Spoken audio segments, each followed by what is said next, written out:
I wasn't meant to be there that day. That's the part that still gnaws at me.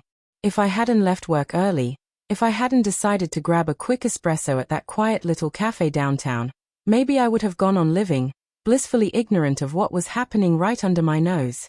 But something, fate, bad luck, or maybe something crueler, guided me through those glass doors. And there she was. My wife. Sitting across from a man I didn't know. Her hand resting on his like it belonged there. Her head tilted in that familiar, tender way she used to tilt it when I told her about my hopes and plans. And she was smiling. No, glowing, like she had been set free from some invisible weight. I froze where I stood. The hiss of the espresso machine filled the air. Someone laughed too loudly from a table by the window. But all I could hear was the relentless pounding of my own heart. I should have gone over. Should have demanded an explanation, made a scene. But I didn't. I just stood there, staring, like a man watching a car crash unfold, horrified, powerless, unable to look away. I don't even remember sitting down. I don't remember pulling a pen from my pocket. But when the shaking in my hand stopped, there it was, written across a napkin in messy ink. Don't come home. No fury. No speech. Just 3 words that drained out of me with a finality I didn't know I carried inside. I placed the napkin on their table while she was laughing at something he'd said. She didn't see me. He looked up for the briefest moment, puzzled. But by the time he could speak, I was already walking out. The little bell above the door jingled cheerfully, mocking me as I stepped into the fading daylight. The drive back was a blur. Stoplights turned red and green without meaning. Horns blared behind me. Headlights smeared across the windshield. My hands gripped the wheel so tightly my fingers ached. And through it all, I kept hearing her laugh. The laugh that used to belong to me, the one I used to earn. By the time I turned into our driveway, the sky was streaked orange and purple. I sat there in the car, staring at the house we built together, the house that suddenly felt like a stranger's. I didn't wait for her to come home. Couldn't. I went inside, packed a single bag, just enough clothes to get by, and left my wedding ring on the nightstand. No letter. No call. No explanation. I wouldn't give her the satisfaction of hearing my voice crack.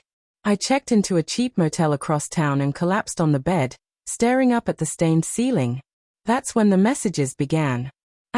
Mia, where are you? Mia, did you leave this note? Please. We need to talk. It's not what it looked like. Mia. I love you. I hurled my phone across the room. Each buzz, each flash of her name on the screen was like another knife turning in my chest. Not what it looked like. I saw her hand in his. I saw the look in her eyes, the look that used to be mine. There was no mistaking that. The nights blurred together. The walls were thin. I could hear the couple next door fighting, then reconciling.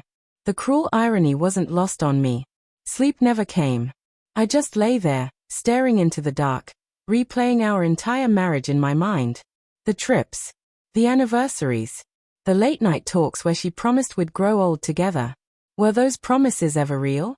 Then I thought of the small things, how distant she had been lately, how often she stayed late at work, the sudden gym obsession. I'd brushed it all off as stress. But now, every piece slotted into place like a puzzle I didn't want to finish. I'd been blind. On the 3rd day, the calls started. Real calls, not texts. I shouldn't have answered. But I did. Daniel. She breathed into the line, her voice breaking. Please, please talk to me. I stayed silent. It wasn't what you think, she rushed to say. That man you saw, he's just a friend. I've been going through some things, and I didn't know how to tell you. I didn't want to burden you. A friend, I said at last, my voice hollow, unrecognizable even to myself. You don't hold a friend's hand like that, Mia. You don't look at a friend the way you looked at him. The moonlight spilled in quietly, and for a moment, everything felt too still. You've been gone lately, she said, her voice cracking. Always tired, always somewhere else. I needed someone, and you weren't there. I felt the sting of her words. There it was, the turn, the shift of guilt being passed to me. So this is on me? I asked, the bitterness rising in my throat. No, she shouted, tears streaking her face. I made a mistake. But I love you, Daniel. Please, just come back. We can make this right. But the truth had already settled deep inside me, heavy and certain. If she could cross that line once, what would stop her from doing it again? That night, I sat at the edge of a motel bed, a cheap bottle of whiskey in one hand, staring at my phone. Her messages kept coming. Please, apologies, desperate promises. I thought about him, the man at the coffee shop. Was he sitting across from her now? Was she giving him the smile that used to be mine, whispering the words she once saved for me? Something inside me snapped. I typed my last message. You made your choice. I'm making mine. Goodbye, Mia. And then I blocked her. The days that followed were a haze.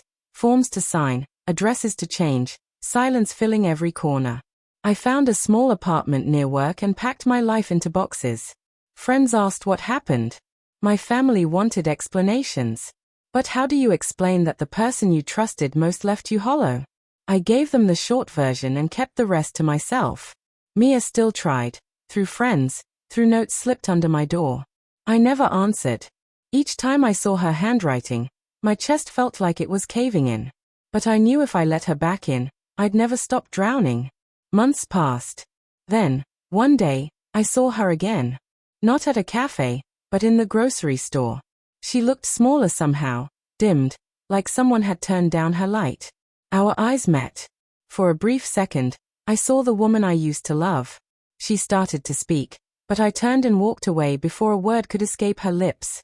Not every story gets an ending. It's been a year now.